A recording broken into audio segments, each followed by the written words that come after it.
But beloved, before we go on, there are two crossovers.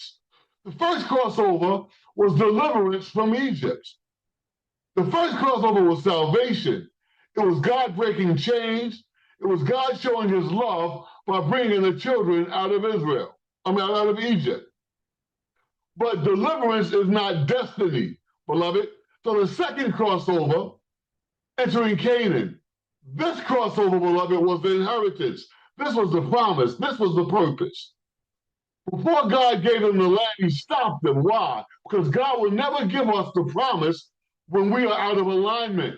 Not because he's harsh or distant, but because he loves us too much to sabotage our destiny.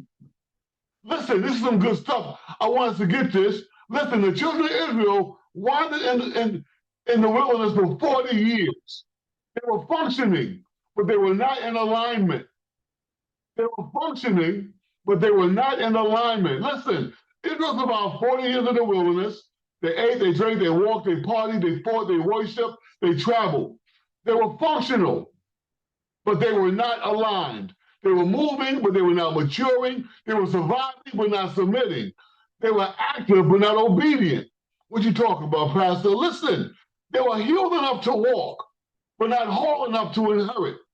And beloved, if we're not careful, we can confuse functionality with alignment. There's a difference between functionality and alignment. Beloved, we can appear healed in our brokenness.